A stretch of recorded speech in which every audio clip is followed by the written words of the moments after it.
En la clase de hoy hablaremos de la osteología del miembro inferior. El hueso coxal definitivo es el hueso grande y plano de la pelvis, que está formado por la sinostosis de tres huesos primarios, el ilion, el isquion y el pubis, proceso que tiene lugar al final de la adolescencia. El ilion es el hueso o la zona de mayor tamaño del hueso coxal. Se une al pubis y al isquion para formar el acetábulo, contribuyendo a este en la porción superior, también conocida como techo del acetábulo. En la zona anterior, el ilion presenta las espinas ilíacas antero-superior y antero-inferior, donde se insertan ligamentos y tendones de los músculos del miembro inferior.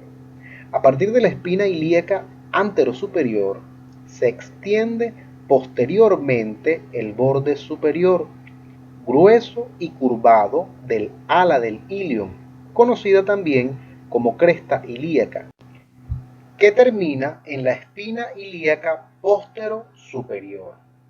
Inferior a esta espina ilíaca postero-superior se encuentra la espina ilíaca postero-inferior, unos 5 o 6 centímetros por detrás de las espinas ilíacas antero-superiores se encuentra una prominencia en el labio externo de la cresta, el tubérculo ilíaco.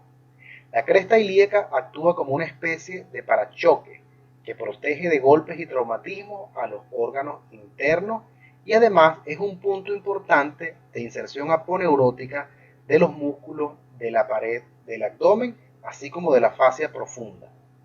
La cara lateral del ala del ilion presenta tres líneas curvas rugosas: las líneas glútea posterior, anterior e inferior, que delimitan los puntos de origen de tres grandes músculos glúteos. Póstero inferior se encuentra la incisura isquiática mayor medialmente. Cada una de las alas tiene una depresión grande y lisa denominada fosa ilíaca, lugar de origen del músculo ilíaco. Posteriormente, la cara medial del ilion tiene un área articular rugosa con forma un poco similar a una oreja, denominada cara auricular, y una tuberosidad ilíaca que es un poco más rugosa, superior a ella, para la articulación sinovial con el sacro a nivel de la articulación sacroilíaca. En esta última vista se puede observar las referencias anteriormente descritas: espina ilíacas anteriores, posteriores, cresta ilíaca y la incisura isquiática mayor. El isquio forma la parte posteroinferior del hueso coxal. La porción superior del cuerpo del isquion se une al pubis y al ilion, formando la cara postero-inferior del acetábulo. La rama del isquion se une a la rama inferior del pubis para formar la rama isquiopubiana, que constituye el límite inferomedial del foramen octural. El borde posterior del isquion forma el margen inferior de una profunda abertura, mencionada anteriormente, denominada como incisura isquiática mayor. La espina isquiática, grande y triangular, es el margen inferior de esta incisura, sirviendo de punto de inserción ligamentosa. Esta clara demarcación separa la incisura isquiática mayor de una abertura más pequeña, redondeada y de superficie lisa y localizada más inferiormente, denominada incisura isquiática menor. La proyección más rugosa en la unión del extremo inferior del cuerpo del isquion y su rama es la tuberosidad isquiática. El peso del cuerpo descansa sobre esta tuberosidad cuando la persona está sentada. El pubis forma la parte anteromedial del hueso coxal, contribuyendo a la parte anterior del acetábulo y proporciona origen a músculos de la región medial del muslo. Se divide en cuerpo, que es aplanado y de localización medial, y en rama superior e inferior que se proyectan lateralmente desde el cuerpo. Medialmente, la cara sínficiaria del cuerpo del pubis se articula con la cara correspondiente del hemicuerpo contralateral a través de la sínfisis del pubis.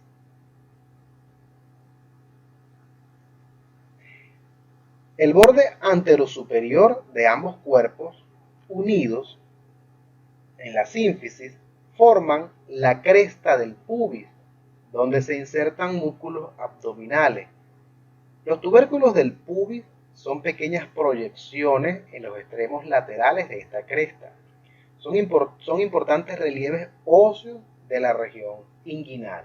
En el tubérculo se insertan la porción principal del ligamento inguinal y por tanto es un punto de inserción muscular indirecto. El borde posterior de la rama superior del pubis presenta un reborde elevado y agudo, conocido como el pecten del pubis, que forma parte de la abertura superior de la pelvis. En esta imagen, desde una vista lateral, anterior y medial, se observan el foramen obturado, que es una gran abertura oval o irregularmente triangular del hueso coxal, que está limitada por el pubis, el isquium y sus respectivas ramas. La presencia del foramen minimiza la masa ósea, o sea, el peso, mientras que su cierre por la membrana obturatriz sigue proporcionando una amplia superficie a ambos lados para la inserción muscular. El acetábulo es la gran cavidad en forma de copa que se encuentra sobre la cara lateral del hueso coxal. En esta se da la unión con la cabeza del fémur para formar la articulación coxofemoral. El borde inferior del acetábulo está incompleto en la incisura acetabular, que hace que parezca una copa que ha perdido un fragmento de su labio. La depresión rugosa en el suelo del acetábulo, que se extiende superiormente desde la incisura acetabular, es la fosa acetabular. El fémur.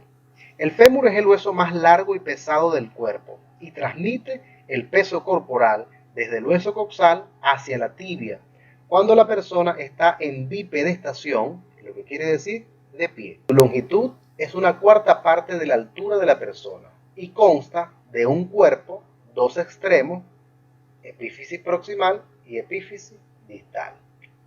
El extremo proximal del fémur consta de una cabeza, cuello anatómico, dos trocánteres, mayor y menor. La redondeada cabeza del fémur constituye 2/3 de una esfera, que está cubierta con cartílago articular, excepto en una depresión o fosita situada medialmente, la fosita de la cabeza del fémur. La parte proximal del fémur está doblada, de modo que el eje de la cabeza y el cuello se proyecta superomedialmente en un ángulo oblicuo con respecto al cuerpo. Este obtuso ángulo de inclinación es máximo al nacer y disminuye gradualmente, o sea, se hace más agudo hasta ser de 115 a 140 grados en el adulto, con un promedio de 126 grados. El ángulo de inclinación es menor en las mujeres debido al aumento de la amplitud entre los acetábulos, como consecuencia de una pelvis menor, un poco más ancha y a la mayor oblicuidad del fémur. El ángulo de inclinación permite también la posición oblicua del fémur en el muslo, lo que permite que la rodilla sea adyacente e inferior al tronco. Todo ello termina favoreciendo a la marcha en posición bípeda. Cuando se observa el fémur superiormente, de modo que se mira a lo largo del eje longitudinal del cuerpo del hueso, se aprecia que ambos ejes se sitúan en un ángulo de torsión o ángulo de declinación, con un valor medio de 7 grados en el hombre y de 12 grados en la mujer, que es lo normal. Pero existen alteraciones de este ángulo de torsión llamados anteversión y retroversión femoral. Donde el cuerpo del fémur se une con el cuello, hay dos grandes elevaciones romas denominadas trocánteres, que se mencionaron anteriormente. El trocánter menor, que es cónico y con un vértice redondeado, se extiende inmediatamente desde la parte posteromedial de la unión del cuello y el cuerpo del fémur, y en este se insertan el tendón principal del músculo flexor del muslo, que es el músculo iliopsoas. El trocánter mayor es una masa ósea grande situada en posición lateral que se proyecta superior y posteriormente donde el cuello se une con el cuerpo del fémur. El lugar donde se une el cuello y el cuerpo del fémur desde la vista anterior está indicado por las líneas intertrocantéricas, una zona rugosa formada por la inserción de un potente ligamento, el ligamento iliofemoral. Esta línea discurre desde el trocánter mayor y se enrolla alrededor del trocánter menor. Una cresta similar une los trocánteres posteriormente, siendo esta un poco más lisa y más prominente. Esta se llama la cresta intertrocantérica. En la vista medial, el trocánter mayor sobresale por encima de una profunda depresión llamada fosa trocantérica. El cuerpo del fémur es ligeramente convexo anteriormente y cóncavo posteriormente, observado desde una vista lateral. La mayor parte del cuerpo del fémur en su cara anterior es lisa y redondeada, y en él se originan los extensores de la pierna. En la cara posterior hay una línea ancha y rugosa, la línea áspera. Esta cresta vertical es especialmente prominente en el tercio medio del cuerpo del fémur, donde presenta un labio medial y un labio lateral. Superiormente, el labio lateral se funde con la tuberosidad glútea, que es ancha y rugosa, en un reborde intermedio prominente. La línea pectínea se extiende desde la parte central de la línea áspera hasta la base del trocánter menor inferiormente. La línea áspera se divide en línea supracondilia medial y lateral que conducen a los cóndilos medial y lateral del fémur. Los cóndilos medial y lateral forman casi todo el extremo distal del fémur. Los cóndilos femorales se articulan con los cóndilos de la tibia y en el medio de ellos se encuentran los meniscos. Los cóndilos están separados posterior e inferiormente por la fosa intercondilia, pero se fusionan anteriormente formando una depresión superficial longitudinal conocida como la superficie patelar que se articula con la patela o rótula. La cara lateral del cóndilo lateral tiene una proyección llamada epicóndilo lateral. De igual manera, la cara medial del cóndilo medial presenta un epicóndilo medial, mayor y más prominente que el anteriormente mencionado, por encima del cual se forma otra elevación, el tubérculo del aductor, relacionado con la inserción de un tendón que viene desde el pubis hasta esta zona. Los epicóndilos proporcionan inserción proximal a los ligamentos colaterales tibial y peroneal, desde la articulación de la rodilla, que también son conocidos como ligamentos colateral lateral y colateral medial.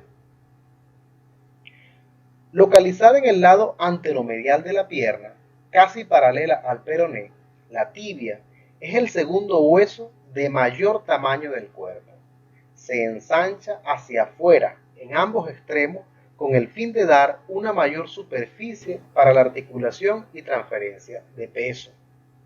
El extremo proximal se ensancha para formar los cóndilos medial y lateral, que sobresalen por encima del cuerpo medial lateral y posteriormente formando una cara articular superior o meseta relativamente plana. Las caras articulares están separadas por la eminencia intercondilia, formada por dos tubérculos intercondilios. Los tubérculos encajan en la fosa intercondilia entre los cóndilos del fémur. En las áreas y tubérculos intercondilios se insertan los meniscos y los principales ligamentos de la rodilla que mantienen juntos el fémur y la tibia, manteniendo el contacto entre sus caras articulares. La cara anterolateral del cóndilo lateral de la tibia muestra un tubérculo tibial. Anterolateral, el tubérculo de Gerdy. Inferior a la cara articular, que sirve de inserción distal a un denso engrosamiento de la fascia que cubre la cara lateral del muslo, añadiendo estabilidad a la articulación de la rodilla, llamada la banda iliotibial. El cóndilo lateral también presenta una cara articular peronea. Posterolateralmente, en su parte inferior para la cabeza del peroné, a diferencia del fémur, el cuerpo de la tibia muestra una disposición verdaderamente vertical dentro de la pierna. Tiene tres caras, medial, lateral y posterior, y tres bordes. En una sección transversal se puede referenciar igualmente las tres caras y los tres bordes anterior, medial y lateral, o también conocido como interóseo. El borde anterior de la tibia es el más sobresaliente. Este borde y la cara medial adyacente son subcutáneos. Toda su longitud, su cubierta perióstica y la piel que la cubre son muy propensos a la aparición de hematomas. En el extremo superior del borde anterior, la tuberosidad de la tibia, ancha y apaisada, es el lugar para la inserción distal del ligamento rotuliano, que se extiende entre el borde inferior de la rótula o patela y la tuberosidad de la tibia. El cuerpo de la tibia es más delgado en la unión de sus tercios medio y distal. El extremo distal de la tibia es más pequeño que el proximal, ensanchándose solo medialmente. La expansión medial se extiende inferior al resto del cuerpo, formando el maleolo medial. La cara inferior del cuerpo y la cara lateral del maleolo medial se articulan con el talus y están cubiertas por cartílago articular. El borde interóseo de la tibia es agudo, allí donde se inserta la membrana interósea que une los dos huesos de la pierna, la tibia y el peroné. Inferiormente, el borde agudo se sustituye por un surco, la incisura peronea, que aloja y proporciona inserción fibrosa al extremo distal del peroné. En la cara posterior de la porción proximal del cuerpo de la tibia existe una cresta rugosa denominada línea del sóleo, que discurre inferior y medialmente hasta el borde medial. La línea se forma en relación con el origen aponeurótico del músculo sóleo.